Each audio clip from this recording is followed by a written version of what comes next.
Bonjour à tous et toutes et bienvenue pour notre petite émission à 20h45, quelques minutes pour comprendre. Alors aujourd'hui j'avais envie de vous parler un petit peu du déclin de l'Europe, puisque l'Europe était une puissance majeure au début du XXe siècle, en 1900, et maintenant elle est beaucoup moins forte. Donc on va voir rapidement ce qui se passe entre 1900 et 1945, et puis si on a le temps, on va voir jusqu'aux années 2000.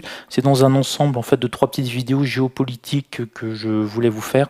Là, c'est un petit peu bien comprendre, parce que c'est important de connaître l'histoire pour comprendre la situation actuelle.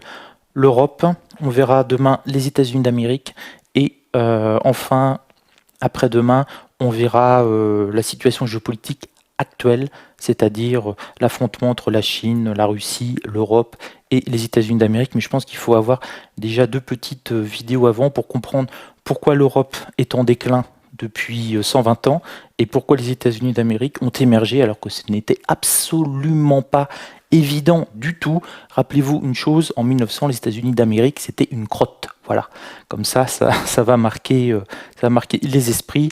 Et je fais cette petite vidéo. En attendant, j'ai pas changé le titre. La BCE et la Fed, on aura ça. C'est plutôt pour la bourse. Allez, on attaque. En attendant, n'oubliez pas, bien entendu, de mettre des pouces et tout ça pour me donner la pêche pour pouvoir continuer à faire ce genre de choses tout en surveillant mon trading. Alors, le déclin de l'Europe de 1900 à 2020, on va voir ça, c'est la première partie. Après, on verra l'émergence des États-Unis. Et troisième partie, on verra la situation actuelle, l'affrontement de grands blocs. Alors, une chose que l'on n'arrive pas vraiment à se représenter à l'heure actuelle, c'est qu'en 1900, l'Europe domine totalement le monde. Elle le contrôle économiquement, culturellement, militairement. Vous avez à peu près sur la surface de la planète 80% de la population qui est soit européenne ou soit dominée directement via les colonies par les Européens. Donc l'Europe contrôle entre 70 et 80% en 1900 de la population terrestre. Elle écrase tout le monde militairement, elle écrase tout le monde économiquement, culturellement. Certains parlent de domination américaine à l'heure actuelle, mais c'est de la rigolade absolue par rapport à ce que nous étions pour notre plus grand bien, et peut-être pas pour le plus grand bien des autres, mais ça c'est une autre discussion. Alors quelques chiffres très rapidement pour bien comprendre. 1900 compte à peu près 400 millions d'habitants en Europe, plus 60 millions d'étrangers. On est à peu près entre 400 et 460 millions d'habitants en Europe. On a de grands flux migratoires en Europe dans tous les sens, et ça ne posait pas de problème à l'époque. Il y avait pas pourquoi, parce qu'on avait besoin énormément de travailleurs. Pour vous donner un ordre d'idée, en 1800, il n'y avait que 200 millions d'Européens. C'est-à-dire que la population européenne a doublé, ce qui est absolument incroyable, c'est pire qu'un baby-boom, en un siècle. Et ça a eu bien entendu énormément de conséquences sociologiques. Qui sont les maîtres du monde? Le Royaume-Uni, première puissance économique au monde, avec une marine qui sillonne les 5 mers, les 7 océans, qui domine absolument tout au niveau naval, et la France, qui est la seconde puissance économique au monde, pardon, et une puissance militaire majeure. Donc, la guerre entre la première et la deuxième puissance économique au monde, la guerre entre le Royaume-Uni et la France.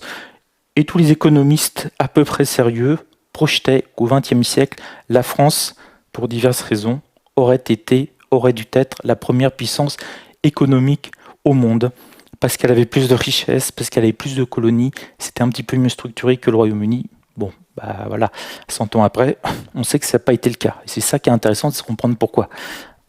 Les USA, en 1900, c'est rien du tout. Absolument rien. Ils sont pas du tout d'armée, aucune puissance militaire. Ils ont une petite économie. Alors, ils sont juste très forts dans le pétrole. On en a parlé récemment parce qu'ils représentaient à l'époque 60% de la production mondiale de pétrole. Pourquoi? On n'avait pas découvert le pétrole en Arabie Saoudite, au Moyen-Orient. Donc, le premier producteur de pétrole au monde, c'était les États-Unis en 1900. Et il est redevenu maintenant avec le gaz de schiste. Mais à l'époque, le pétrole, pas grand monde avait des voitures. C'était vraiment que l'aristocratie qui pouvait se les payer. On n'avait pas encore développé les tanks, etc. Donc, ok, ils avaient du pétrole. Mais franchement, à l'époque, on se disait, c'est pas si stratégique que ça. Donc vraiment, voir ça, France, Royaume-Uni, les maîtres du monde, 1900. Alors, qu'est-ce qui peut expliquer cette domination totale de l'Europe? C'est la révolution industrielle. Donc c'est la révolution industrielle. On pourra faire des vidéos si ça vous intéresse dessus sur l'origine, la diffusion et tout ça. Je considère que c'est acquis. Ça part du Royaume-Uni, ça se diffuse progressivement à l'Europe et ça permet grosso modo de faire des produits de meilleure qualité, production de masse et beaucoup moins cher. Donc quand vous avez des produits de meilleure qualité à l'époque que l'artisanat, de plus grosses quantités que vous pouvez fournir et avec des prix qui défient toute la concurrence, les Européens écrasaient tout. Le monde entier se battait pour avoir les produits européens synonymes de qualité, de très bon prix, donc on n'avait aucun mal à les vendre. D'autant plus qu'on avait des colonies. Et les colonies, ils n'avaient pas le choix, ils devaient forcément acheter nos produits. Donc on avait à peu près 80% du monde qui était consommateur de gré ou de force de nos propres produits. Voilà, c'est facile d'être les premiers dans ces cas-là. Je suis désolé, je suis malade. La révolution industrielle a créé un énorme bouleversement dans les campagnes avec la mécanisation. L'industrialisation, je vous la fais courte, on a par exemple fait des tracteurs. Vous mettez un tracteur dans une campagne, ça détruit en moyenne 50 ouvriers agricoles. L'essentiel de la population à cette époque était, dans les années 1880-1890, était d'origine campagnarde, on va dire, et des paysans, et l'essentiel de la population travaillait parfois à la journée. Donc c'était énormément, des millions, des dizaines de millions d'ouvriers agricoles. Comme il y a eu la mécanisation, les patrons, les dirigeants d'exploitation n'avaient pas besoin d'avoir 300 ouvriers agricoles. Ils avaient 2 tracteurs, ils gardaient 10 gars et ça faisait le boulot. Qu'est-ce qu'ils faisaient les gars? Ils n'allaient pas rester à crever de faim en campagne. Ils allaient, dans ces cas-là, c'est un réflexe naturel, à un endroit où on pourra peut-être les nourrir, où il y a éventuellement du travail, où ils sont un peu plus protégés. Donc, c'est la ville. Et on a comme ça des millions de ouvriers agricoles qui débarquent dans les villes. Et c'est là où ça tombe bien, et c'est ça qui est génial, et c'est ce qui a fait la force de l'Europe, c'est que ces millions de gars qui étaient illettrés pour la plupart, et qui arrivaient dans les villes, on en avait besoin. C'était pas des SDF qui crevaient dans la rue, on en avait besoin. Pourquoi? Pour faire des tracteurs, pour les mettre dans les usines. Et donc les ouvriers agricoles sont passés d'ouvriers agricoles à ouvriers. C'est toute la chance, entre guillemets, de cette révolution industrielle, c'est qu'elle a détruit des emplois, donc elle a détruit énormément d'emplois agricoles. Elle a détruit par exemple les employés de diligence. On avait des compagnies de diligence. Quand on a sorti les trains, je vous donne un exemple de mémoire. Paris-Marseille en diligence, vous mettiez entre 2 et 3 semaines. Ça dépendait quand est-ce que vous partiez et l'état des routes. Quand ils ont sorti le chemin de fer, à l'époque, au début, on mettait 2 jours pour faire Paris-Marseille. Plus personne ne prenait de diligence. Faillite des compagnies de diligence, les cochers se retrouvaient au chômage. Mais c'est pas grave, parce que pour une fois, cette première industrialisation a détruit autant d'emplois qu'elle en a créé. Et donc, ils se sont retrouvés dans les usines à fabriquer des locomotives, à fabriquer des tracteurs, etc. Je caricature, mais c'est vraiment l'ordre d'idée. Les emplois détruits ont été récupérés pour les industries et c'était des gens qui étaient un peu désespérés, qui n'avaient pas de compétences particulières, à part ce qu'ils faisaient d'ouvriers agricoles. Donc le gars, il savait très bien faire les semis et tout, mais quand il arrivait à la ville, c'était pas bien utile. Le cocher, pareil, c'était pas bien utile. Hop, on les met où? À l'usine. Et c'est là où on a le génial, là c'est côté américain, qui a commencé à penser à ça. Le taylorisme. Le taylorisme, c'est quoi? Si vous mettez des gars côte à côte, regardez le film Les temps modernes de Charlie Chaplin, qui est excellent, vous mettez des gars côte à côte et ils font un truc. Voilà, le gars il dit, écoute, quand la pièce passe, qu'est-ce que tu fais? Tu prends ton verrou, hop, ta clé à molette et tu tournes. Ok, voilà, et c'est tout. Et c'est tout. Et voilà, t'es formé, mon gars. C'est ça, le principe du taylorisme, c'est faire des toutes petites tâches extrêmement simples que tout le monde peut faire. Donc on va pas payer cher un ouvrier, puisqu'on prend n'importe qui dans la rue qui a faim, on dit toi tu viens, je te montre, et au bout de 10 minutes il est formé. Donc on va pas le payer cher, et ils font, voilà, ils bossent à la chaîne, à la limite ça va même pas au bout ce qu'il y a, mais c'est pas grave, ils le font. Donc on a pu récupérer toute une main d'œuvre qui venait des campagnes, et on les a collés dans les usines. Alors ça a créé des problèmes immenses, hein, immenses, vous pouvez pas imaginer, c'est une véritable révolution culturelle hein, qui s'est passée à ce moment-là. La révolution culturelle, c'était des horaires. Tu viens à 8 heures et tu te barres à 16 heures. Mais personne ne le faisait parce que les gars, ils étaient habitués à pas avoir d'horaire. Ils n'avaient pas de montre. C'était lié au domaine agricole, donc le soleil se lève pas, etc. Qu'on a voulu faire travailler les gens de nuit, hein, les fameux 3-8, etc. Bon, c'était les 2-12 à l'époque. Hein, ils travaillaient 12 heures d'affilée. Personne ne comprenait, personne ne voulait le faire. C'était vu vraiment comme une violence physique absolue, absolue, absolue. Et donc les ouvriers, c'est aussi pour ça qu'ils avaient entre guillemets une carte d'identité d'ouvrier où il était noté où ils travaillaient, etc. C'était pour les contrôler, les surveiller, parce qu'ils se barraient. Ils se barraient en permanence, ils restaient bosser 2 jours, ils en avaient marre, ils se barraient, ils essayaient de trouver autre chose, etc. C'était pour eux insupportable, ils se considéraient. Si on leur disait tu viens de telle heure et tu pars à telle heure, tu travailles la nuit, déjà, le concept de travailler la nuit, c'était totalement dingue. Quand est-ce qu'on s'est mis à travailler la nuit? À partir du moment où on a eu de la lumière artificielle. Et là, au lieu de faire travailler les gens 8, 9, 10, 12 heures, on a pu les faire travailler, entre guillemets, 24 heures sur 24. Voilà, parce que travailler dans les usines à la lumière des torches ou des chandelles, ça coûtait beaucoup trop cher. Les chandelles coûtaient très cher. Mais quand il y a eu l'électricité, allez mon gars, tu travailles la nuit aussi. Donc je ne rentre pas dans les détails, mais ça c'est important de voir qu'il y a eu d'énormes bouleversements. Mais toute la population européenne qui a quitté les campagnes, qui sont venus travailler en ville, dans les usines, etc., tout n'a quand même pas pu être absorbé. C'est pour ça, et c'est l'une des dominations culturelles qui arrivent de l'Europe, on a eu des millions, des dizaines de millions d'Européens qui se sont barrés d'Europe. Ils ont été en Australie, ils ont été en Afrique du Sud, ils ont été aux États-Unis d'Amérique.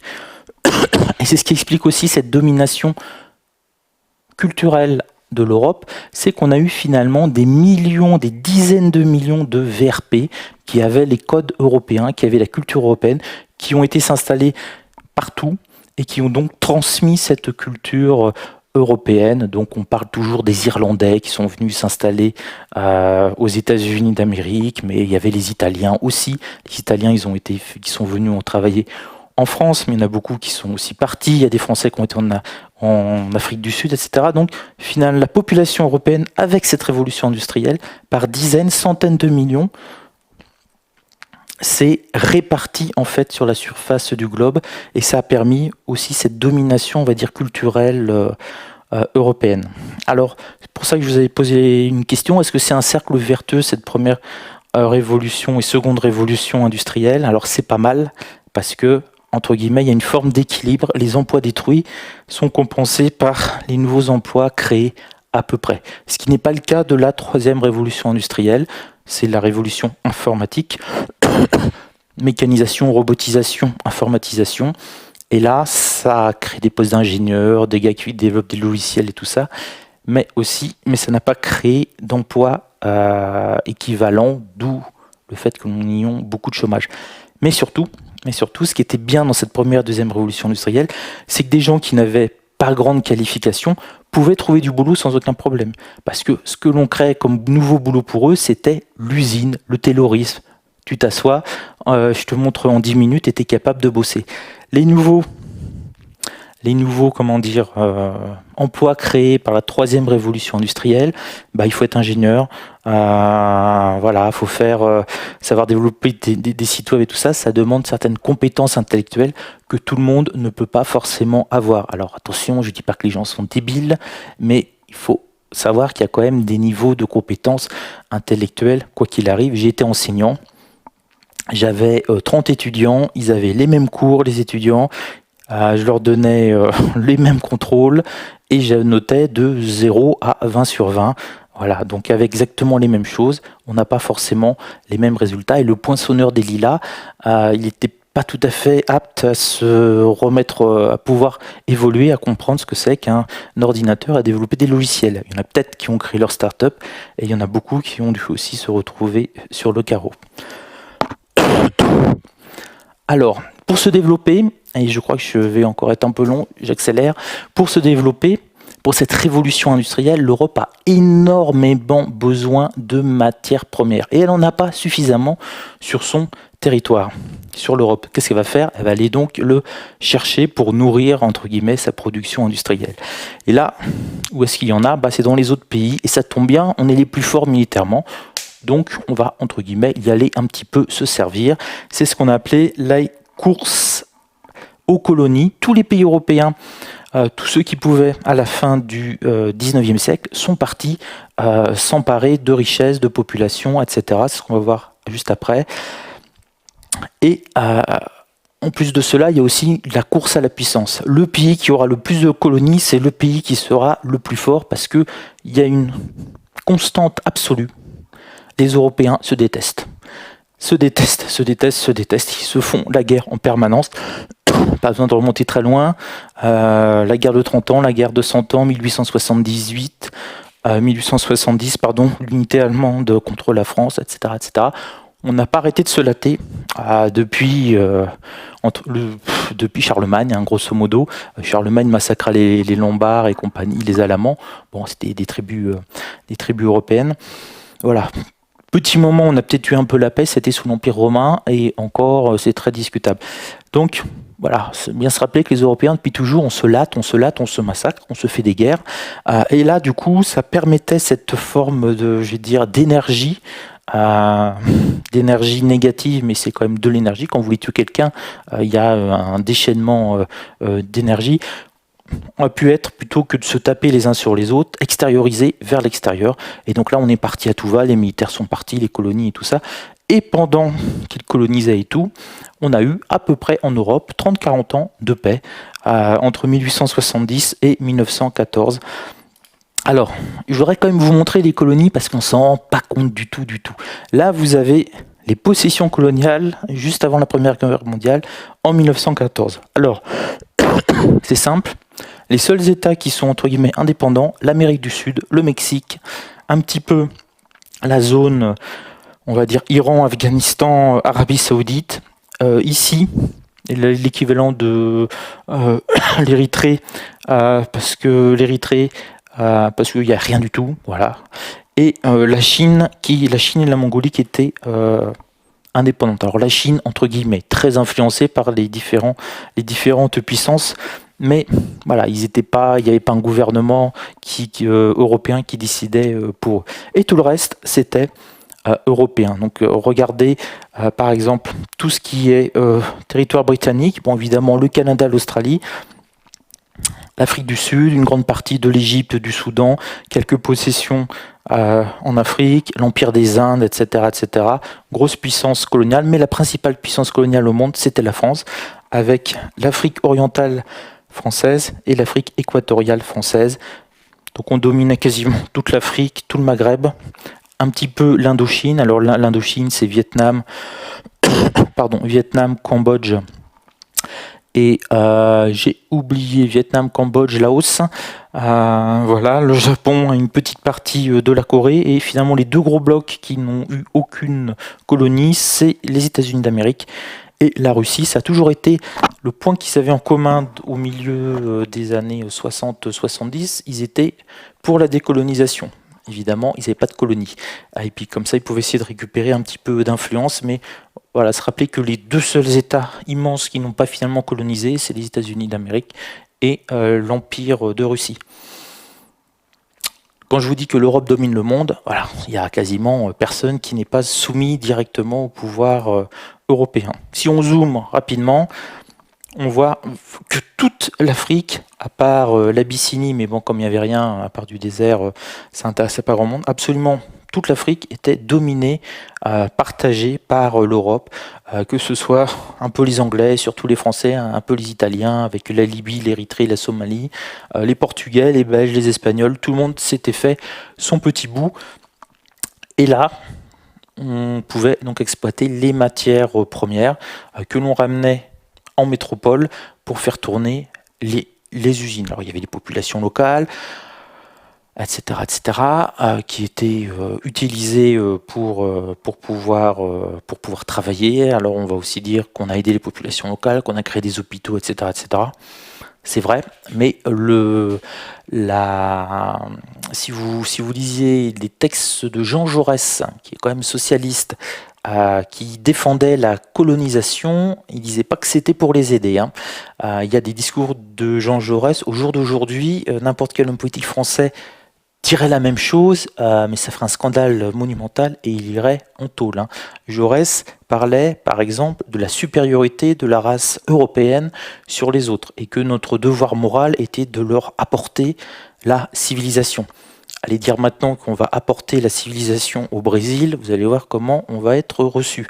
Mais voilà, bon, c'était entre guillemets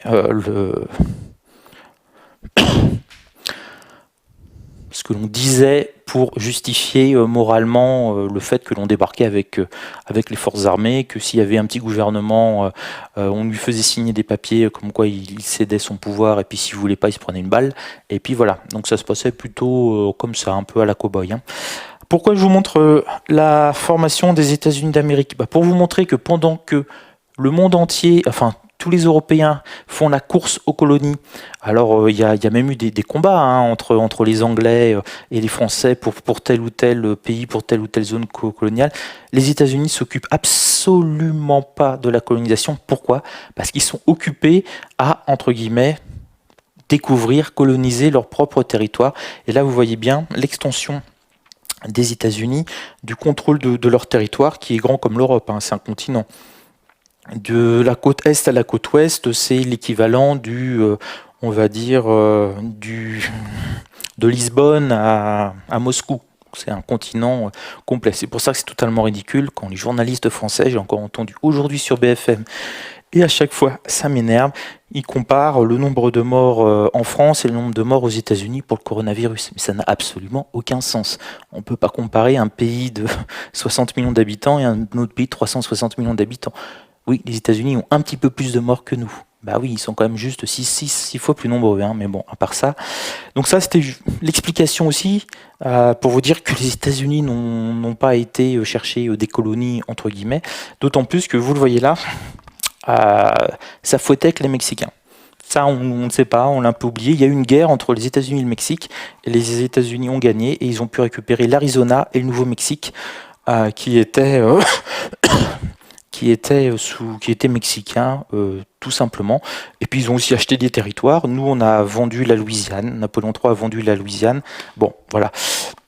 En même temps, si Napoléon III l'avait pas vendu, on n'aurait pas pu non plus le conserver militairement. Donc il fallait peut-être mieux vendre plutôt que de le perdre in fine. Donc si je fais une petite conclusion, et je vais m'arrêter là parce que ouais, j'ai fait 30 minutes, ça normalement c'est 10 ou 12 heures, hein. Donc je préfère le dire, si je vais voir plein de commentaires, t'as oublié de dire ça, t'as oublié de dire ça, t'as oublié de dire ça. J'ai 30 minutes, hein. Donc j'ai pas 12 heures, hein, pour le faire. Rapidement, les raisons du déclin de l'Europe. Alors pourquoi on était à l'apogée, on dominait tout le monde militairement, on dominait tout le monde culturellement, politiquement, etc. Les raisons du déclin sont extrêmement simples. Essentiellement, c'est uniquement notre faute. Première et Deuxième Guerre mondiale, on s'est massacré entre nous. Massacré. D'ailleurs, la Première Guerre mondiale, elle était tellement horrible que c'était la der des der. Promis, juré, plus jamais on ne se combattra, il y aura de guerre, tellement que ça a été une boucherie. Ceux qui ont promis, 20 ans après, envoyer leurs fils se faire massacrer durant la Deuxième Guerre mondiale. Donc c'est ça vraiment l'origine du déclin. En 1945, l'Europe était rasée. L'Allemagne, c'était année zéro. Il n'y avait plus un pont, il n'y avait plus rien, plus une industrie, plus une usine, plus rien de debout. Et là, ce sera intéressant. Vous me dites en commentaire si ça vous intéresse.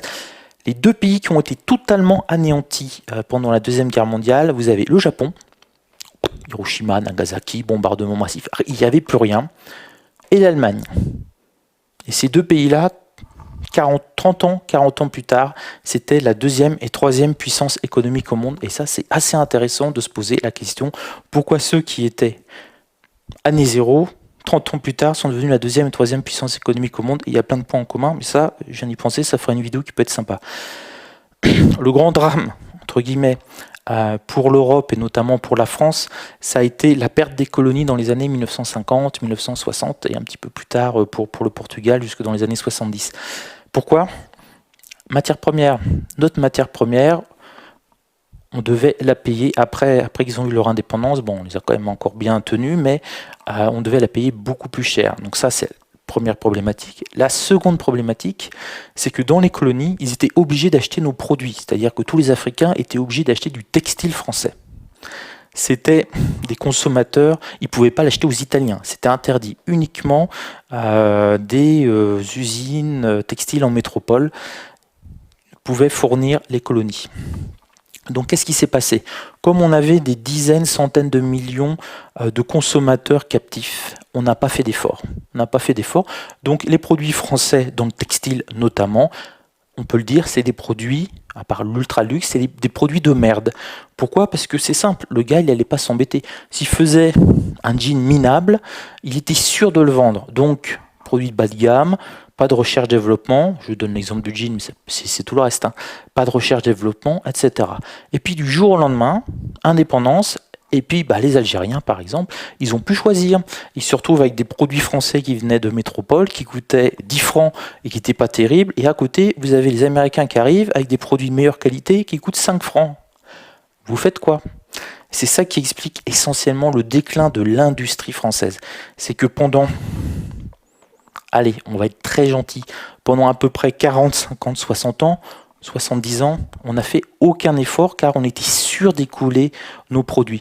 Donc aucun effort de recherche-développement, aucun effort même pour aller chercher d'autres marchés. On ne s'est pas battu pour aller vendre des produits en Amérique du Sud. C'est qu'à partir des années 60-70 qu'on a perdu, entre guillemets, le marché africain, qu'on s'est dit, et si on allait vendre des trucs en Amérique du Sud? Ouais, mais les Américains ne nous avaient pas attendu. Eux, ils avaient déjà commencé dans les années 20 à vendre en Amérique du Sud. Donc, on s'est retrouvé en fait déclassé économiquement à cause de ça.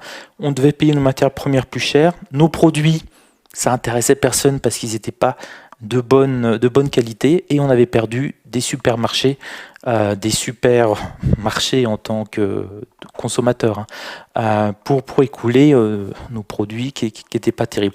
Donc, déclin de l'industrie, faillite, etc. Je vous donne juste un exemple qui m'avait beaucoup marqué quand j'avais vu ça à l'université. En 1960, dans les machines-outils, il y avait encore des usines en France qui utilisaient des machines-outils des années 1910. C'est-à-dire que ça fait 50 ans que les machines elles tournaient. 50-60 ans qu'elles tournaient. Les Allemands, comme ils ont été rasés en 1945, qu'est-ce qu'ils ont fait? Ils ont acheté tout de suite la dernière technologie. Donc nous, on avait des machines qui avaient presque 70 ans, totalement dépassées, et les Allemands sont repartis dans les années 50 avec le top de la technologie industrielle, ce qui explique qu'ils sont passés largement devant nous. Tout perdre, c'est pas forcément une mauvaise chose, parce que quand vous repartez, si j'ose dire, sur de bonnes bases. Et qu'est-ce qui s'est passé aussi donc pour cette Europe? On a eu l'émergence de nouveaux concurrents, forcément. On a eu la Chine, on a eu le Japon, le Brésil, etc. Le monde ne nous appartenait plus. Avant, le monde était européen, et puis d'un seul coup, il y a des gens qui ont voulu leur indépendance, et puis se sont mis à nous concurrencer, et ça, on n'était pas forcément habitué à ça. Et puis, ce qui explique la faiblesse actuelle de l'Europe, des Européens, c'est la division. Alors, on se fait plus la guerre, plus trop, il y a quand même eu la guerre en Yougoslavie, ça a laté pendant 10 ans, mais on s'entend toujours pas du tout. On voit que l'Union européenne a du mal à fonctionner. On a pu tester la solidarité européenne avec le coronavirus. Voilà, quand même, par contre, gardons le moral, on ne va pas se tirer une balle. La bonne nouvelle, c'est que nous sommes toujours l'Europe, l'Union européenne, au sens large, on va dire, avec encore le Royaume-Uni, la première puissance économique au monde. Voilà, on est plus puissant économiquement que les États-Unis d'Amérique et que la Chine. La seule chose, c'est que, un, on s'en rend pas compte, et que deux, on n'a pas le moral de gagnant, et que pour prendre une décision, il faut qu'il y en ait 27 qui soient d'accord. Voilà, donc déjà, vous prenez 4 personnes et vous dites on va au cinéma, vous avez déjà du mal à trouver un point en commun pour aller voir un film, donc à 27, c'est quasiment pas possible.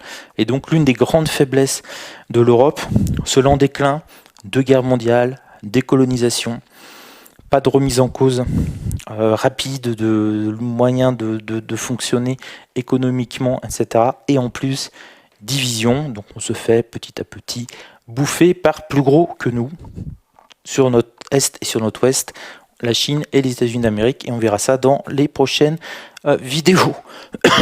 Pardon. Bah écoutez, je vous souhaite une bonne soirée, je vais retourner trader parce que ça bougeait un petit peu. On se retrouve demain matin 8h40, 8h30 pour le Good Morning Trading, 20h45 pour quelques minutes pour comprendre. Ce sera l'émergence de la civilisation et de la dominance américaine. Et pour que vous regardiez, ne croyez pas que vous sachiez pourquoi les Américains sont les numéro 1 mondiaux. C'est pas du tout parce qu'ils ont la plus grosse armée, ni parce qu'ils ont Donald Trump. Voilà. Bon. Sur ce, bah écoutez, j'ai plus qu'une chose à vous dire. Portez-vous bien, plein de bonnes choses. Si vous êtes cool, n'hésitez pas à mettre des petits pouces partout. Et puis, bah, je vous embrasse. À demain matin. Je suis désolé pour la toux. Ça va s'améliorer. Si ça ne s'améliore pas, je meurs. Bah, j'espère que ça va s'améliorer. Et pour le son, il sera de meilleure qualité dans quelques jours, quelques semaines. J'ai commandé un super micro où vous n'aurez pas mes goûts, mes voilà. Rien de tout ça. Belle soirée.